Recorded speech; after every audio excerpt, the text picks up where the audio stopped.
Sekiro, the price of hesitation.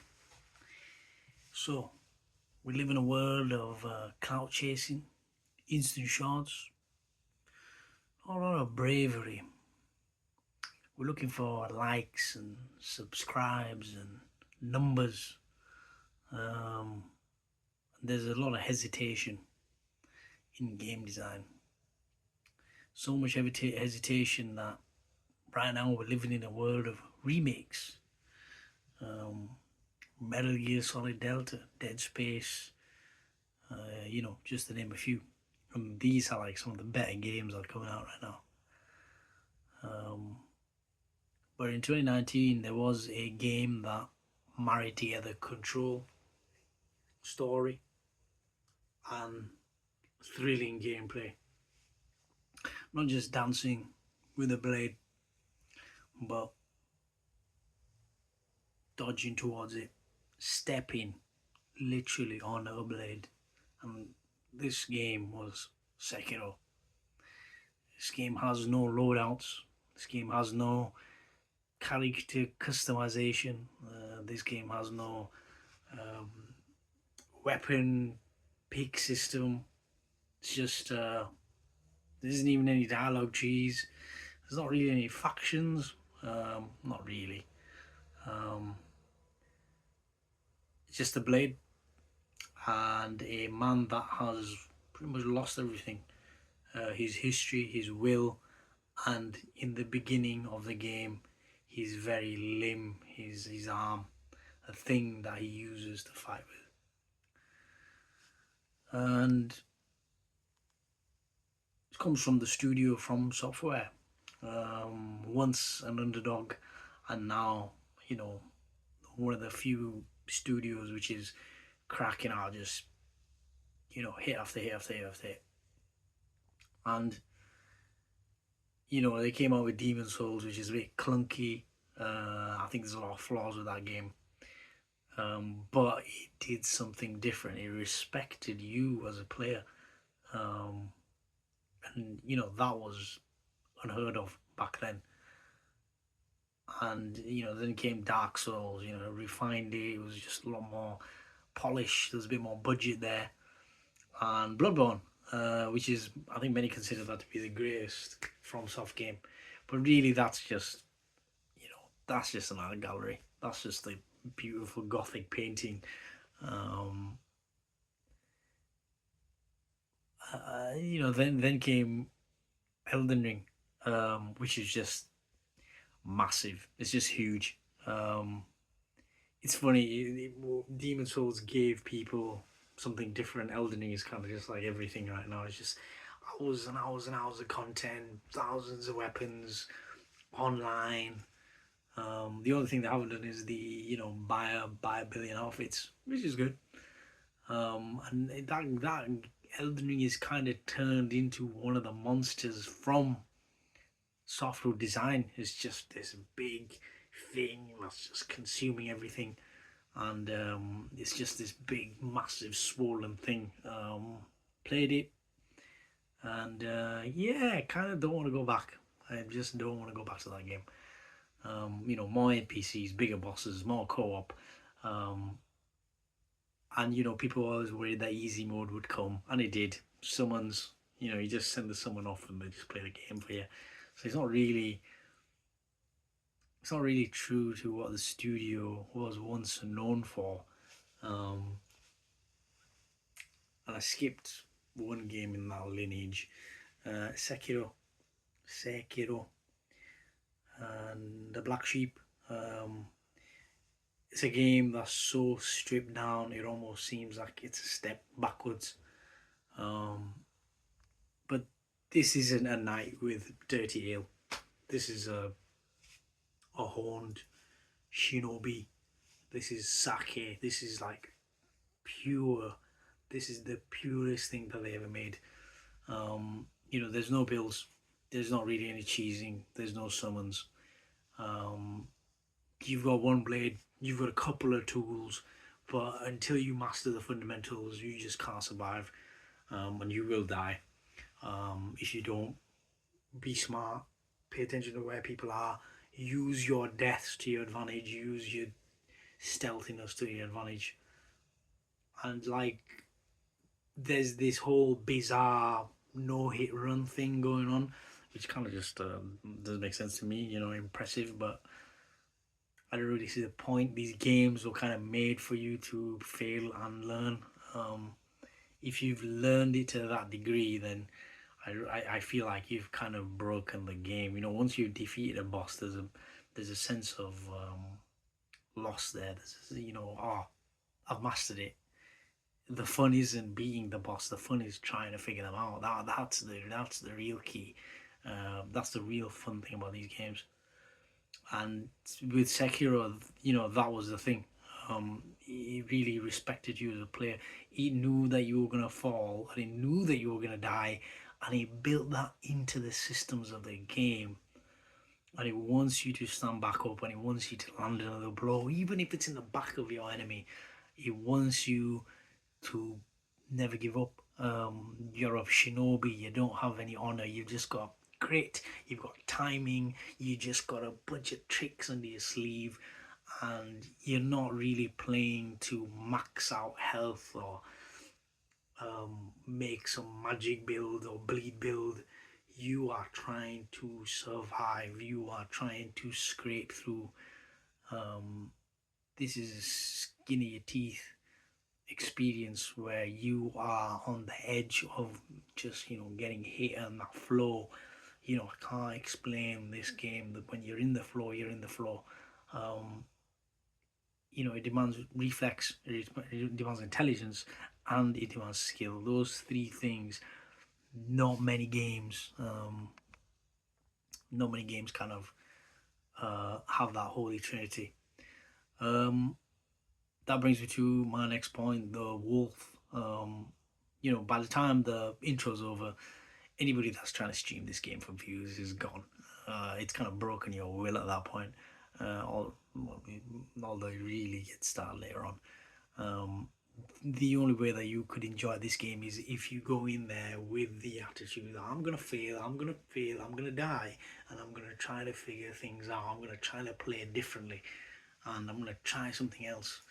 And it respects you in a way that most games you just don't get. They just don't dare hand you the controller with trust, with freedom.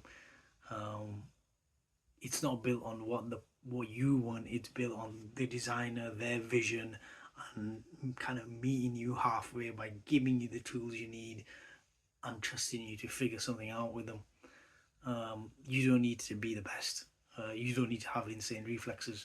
You just need to never give up and always be willing to learn. That is something which I just don't see in games um, anymore. Or it's very rare. Um, you've lost your arm, you've lost your will to fight. You die, but you will learn. Like, no matter what, you will learn. That's the only way you will move forward in this game.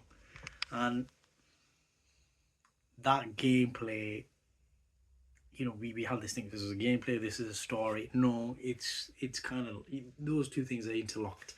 That's what makes a good game, in my opinion. Unless it's like totally multiplayer, but that's a completely different thing. The story matches the gameplay. There's no need for a 4 hour lore essay. It's pretty simple. Some people are trying to go immortal, some people are not. This person holds a power, you're trying to get back to your master. Sure, there's a few little things that you can really get into, but it's not that hard to follow. Hey, if the main character kind of says something, it makes it a bit easier. It's not 50 hours long. There isn't like 50 factions. There isn't like it's not obtuse. It's not speaking to you in riddles. It's fairly understandable. And I think Miyazaki knew the lore pretty well. I feel like this is the only game where he kind of understood the full nature of it, and he kind of handed it off, and he kind of trusted them in the same way the game trusts you as a player. And it's the only story which is actually enjoyable in any of these games. I mean, okay, you finish the game and you watch a 4 hour YouTube video trying to figure out what's going on. It's probably not even correct. Like, that is not that enjoyable, if I'm honest. In this game, um, when Wolf talks, the main character, it's not about what he's saying. It's the tone, it's the music, it's where it's set. It just tells you everything. It's cinematic. You feel the bond with Kuro, your master, your lord. You feel the heartbreak of breaking your code, and how you've been betrayed by your father, thou, and it's not explained by someone saying it. It's body language, it's action, and a lot of it is in silence. But you kind of always feel, you kind of feel like you know what's going on. You're not just standing there going, I have no idea what's going on, I'm just going to kill this guy. You kind of have a real deep connection to what the characters represent and what you believe, and that connects you. That creates, um, it's just such a strong connection between your inputs and what you're watching. um, Thematically, this isn't about death and immortality. It's more about purpose. It's more about clarity of purpose. What do you fight for? A lot of games people love now, God of War Ragnarok, for example. You're in a boat and they're just talking and talking, and they're telling you what to feel, and they're telling you how to feel, and then they just tell it's just padding and cutscenes. The Last of Us Part Two, literally people are talking to each other to make sure you are not zoned out and you know what's going on, and it has the subtlety of a golf club to the head. um, Sekiro is just like, it's just a whisper, and then you remember, and then you, oh hey, oh yeah, I think I think this really just fits in with what I've just played. It's a quiet violin after a battle. It's a silhouette in a palace. Um, it's snow and a broken bridge.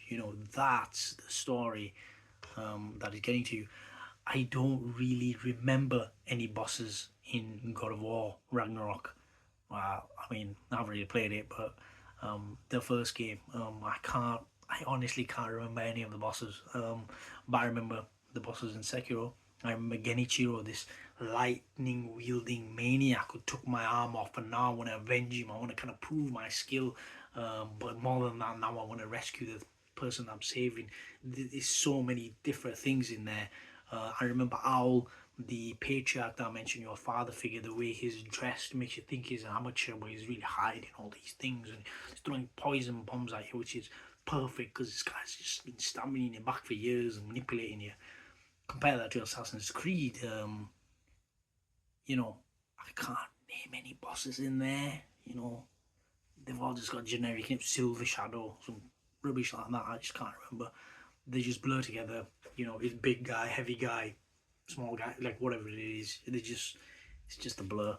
Um, I do work as an English teacher, and we do these things called show not tell writing. And you kind of show their audience what's going on. You don't tell them what's going on. And Sekiro lives by that. Item descriptions, music, animation, a little bit of dialogue, and you kind of can figure it out by yourself. Yeah, you might watch a video, but he kind of tells you what you already know. You're like, oh, this is conflicted here. Oh, he's going to make a choice here.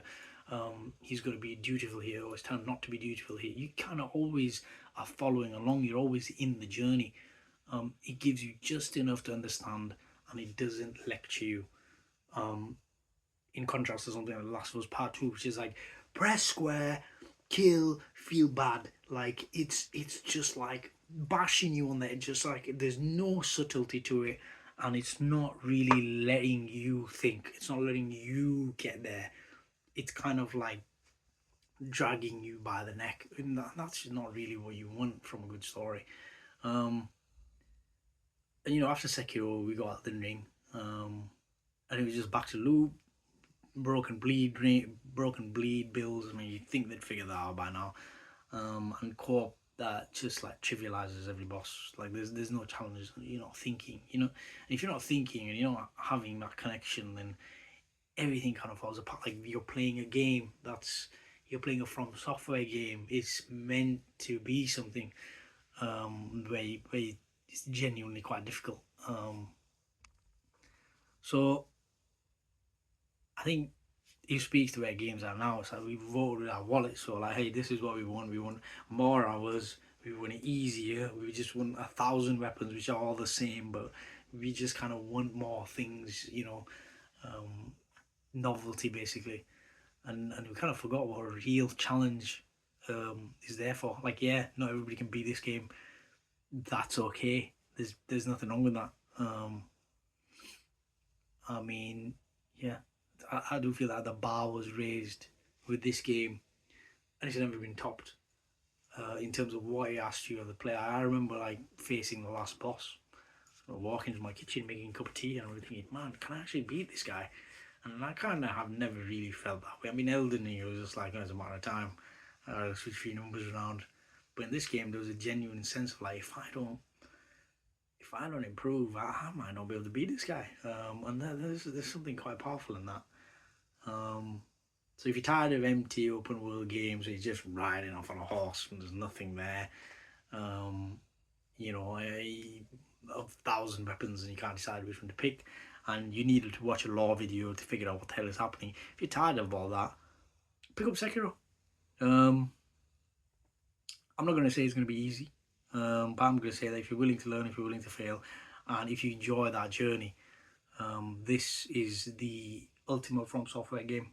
And it is a level of game, not just difficulty. There's harder games out there, but it's just a level of game which has never been, which will never be matched. It's a game that was made without hesitation, with a pure vision, and yeah, that's Sekiro.